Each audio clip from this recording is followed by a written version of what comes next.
seems just like yesterday, Bentonville and North Little Rock faced off in a benefit at Springdale Harbor in mid-August. Saturday, the Tiger season comes full circle as they meet North Little Rock again in the 7A state finals. Hi, welcome to Prep Rally. I'm Scottie Bordelon filling in for Chip Souza, and joining me today is Rick Fires. Hello, Scotty. Hey, he's filling in for Chip. I think he's on the high seas somewhere. Man, the guy really needed a break. If you watched last week, he's dressed in all orange and Texas garb, which doesn't bother me, but some of the older people, anybody over 40, I can see them screaming and hollering. They still hate Texas because they couldn't beat them in the 1960s. Oh, they did sometimes. So Chip had to have some time off. I think he went on a cruise. You know, I went on a cruise.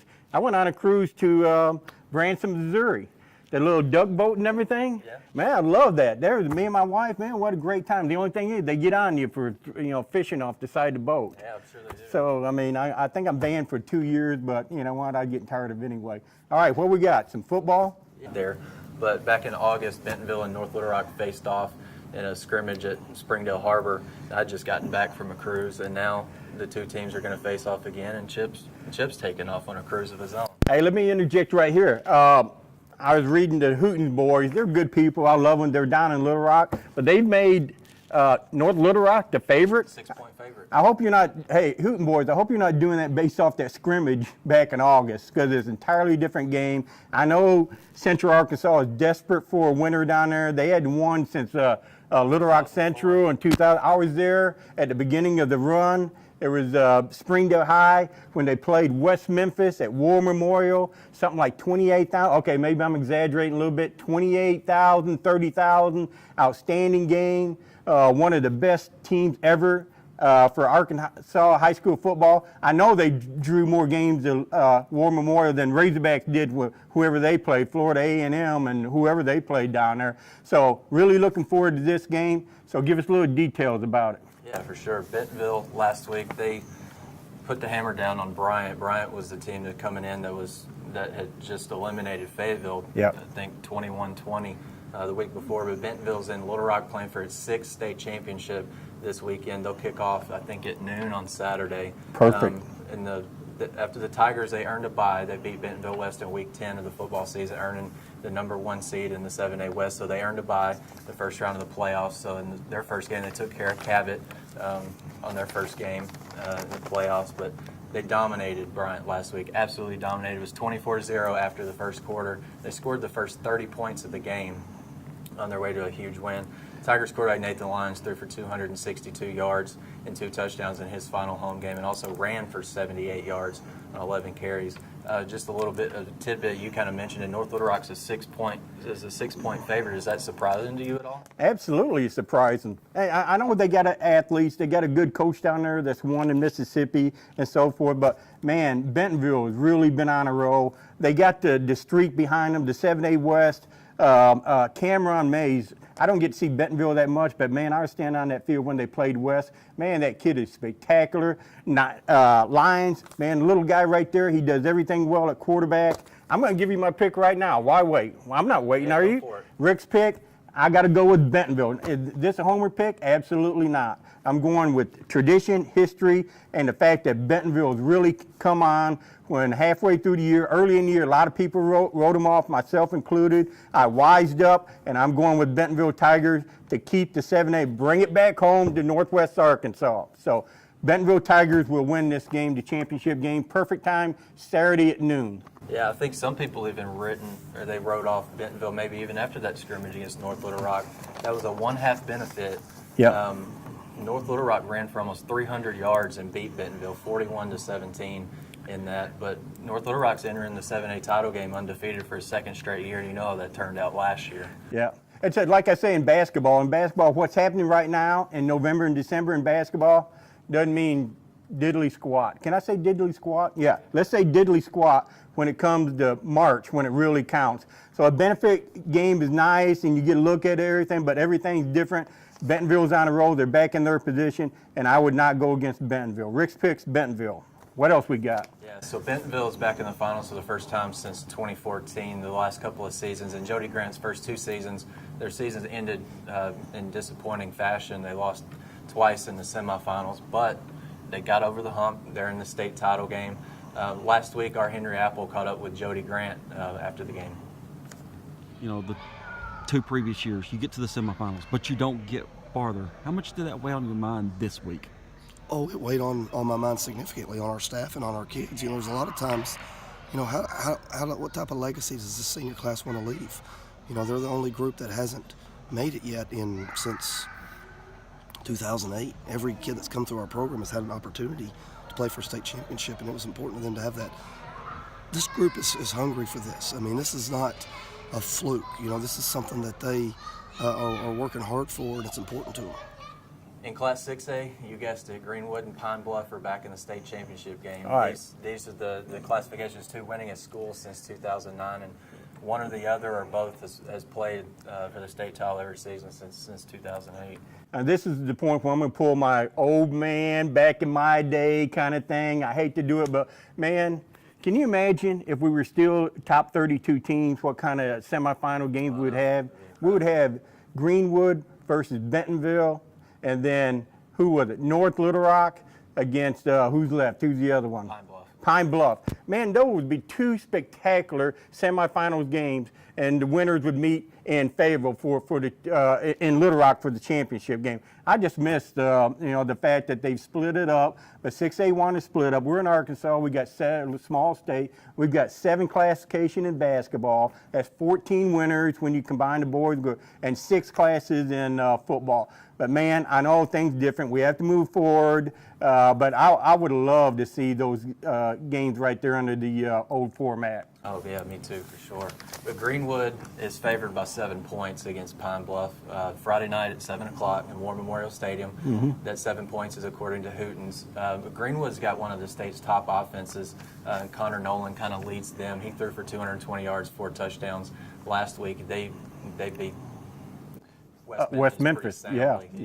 I was there. You were there. What was your takeaways from Greenwood? Hey, well, you were there the previous week, right, when they blanked Texarkana 33-0. Mm-hmm. I was there when they dominated West Memphis. And, these are pretty good athletic teams. But the thing about Greenwood that I didn't realize, everybody knows about Nolan and their passing game. He throws about 7 different receivers. They all catch the ball well. But they make the tough yardage, 4th and 1, 3rd and 2. Kenny Wood, man, that kid picked up at least 3 or 4 fourth downs that kept the drives going. So they can, one of the things I hate these Texas Tech teams that throw it all over the place, but when it comes to 4th and 1, they can't man up and run the ball. Right. Greenwood does that, and they also got a good defense. They shut out Texarkana, right, and they really just gave up one big play against West Memphis. So Greenwood is, they're back with the vengeance. I caught up with Coach Rick Jones afterwards, and he said, hey, we've had a great season, but we got to finish our business. Absolutely. So, and that's what it is. They don't want to be 12-1 and get to this is the 3rd straight year they've been to the championship game. They lost the last 2. So for Rick's picks, I'm going to go Greenwood. I think they do finish their business this year. Yeah, absolutely. And if you have any doubt about if you're still kind of mulling over that Class 6A pick, think about this. The Bulldogs defense is allowing just 11 points a game this year. Their quarterfinal win against Texarkana, they notched their first postseason shutout win since 2012. So that defense, they've got a lot of playmakers, and I saw one of their linebackers, I think it's Nicholas Voda, he returned an interception for a touchdown. So that Bulldogs defense is pretty tough. And prolific as their offense is, I mean, the coaches will tell you, you line up 10 coaches, 9 of them going to tell you, you win championships with defense. Very rarely, I don't know, Pulaski Academy or somebody just outscores people. But, man, you got to play some defense, and I was really impressed last week by the Greenwood defense. Yeah, me too. So let's jump down to Class 4A. Pea Ridge is back in the state semifinals for the 3rd straight season. They beat Boonville 22-19 last week on the road, setting up a meeting with Arkadelphia, who the Blackhawks beat last season to kick off their run to Little Rock. Just what are your takeaways from Pea Ridge's run so far? Well, I really like Pea Ridge. Like you said, they beat Arkadelphia. I'm going to be at that game. It'll be a pleasure for me to be out there wandering around on Friday night watching Pea Ridge there. Pea Ridge, not only they beat they had to beat Boonville twice. That tells me a lot. Right. I was there when they beat Boonville. They were behind 19-0, won the game 29-19, I think. Yep. And then Pea Ridge legit. I know they got to the finals last year. and they're that close. Man, I love their head coach. I love their the way they play ball, and of course, I love Drew Wynn. I think he's the difference. He comes in the game, he's rushed for over what? 2,100 yards, 31 touchdowns. Yeah, he wasn't sure. He didn't know that he'd run for 2,000 yards this season until Chip told You him. know what that tells me? He's a winner. He doesn't care about stats. The real winner, a lot of people, too much people get involved in stats and everything. He just goes out, whatever he has to do for his team. He is the difference maker, although Arkadelphia, I've seen them, I've heard about them. But, man, being up there in the land of the mule jumping contest, I'm going to go ahead with Pea Ridge. This game also features arguably Class 4A's top scoring defense against the Pea Ridge offense that's got weapons like Drew Wynn, quarterback Dakota Sainsbury, Jordan Witcher, and Hayden Holtger, who I'm going to have a feature in Friday's paper. And Arkadelphia running back Zion Hatley is one of the state's top running backs, regardless of Class 2. So if you can make it out to Pea Ridge, I would suggest you do it. I'll be there. I'll be there. Same here. Yeah, we'll both be there. As far as prep rally, man, I'm all excited about the state finals in Little Rock War Memorial Stadium. I went on the internet and I punched out this little, where they give you little arrows and everything. You punch in a location, it leads you right up to it. I hadn't been in Little Rock for a few years, but hey, with this right here, I'll be there. Hope to see you and your team there. Headed to Little Rock. See you later. Woo!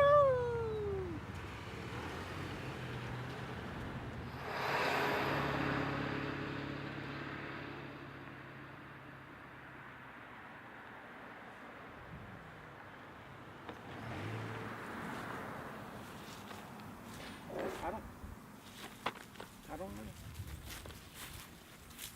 What? What? Little flock.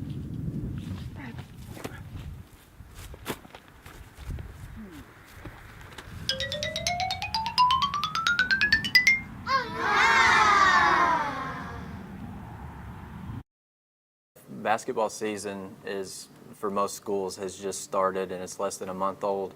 But on Monday night, Farmington's McKenna Van Zant gave us an early moment of the year as she returned to the floor at Prairie Grove for the Farmington Lady Cardinals win over the Lady Tigers. She scored 8 points, grabbed 2 rebounds, and blocked a shot as Farmington rolled to a big win over Prairie Grove. Not too long ago, Van Zant was down at Children's Hospital in Little Rock undergoing blood transfusions and kidney dialysis for a strange and unfortunate illness that she was battling through. In spot duty Monday night, she played really, really well. The last 3 weeks she's been practicing, and we're really, really excited to see her back and doing what she loves. And I know nobody was more excited to see her back on the floor than her mother, Monica. So we're certainly thrilled to see her progressing so well. And that's going to do it for Prep Rally this week. Thanks, and we'll see you next time.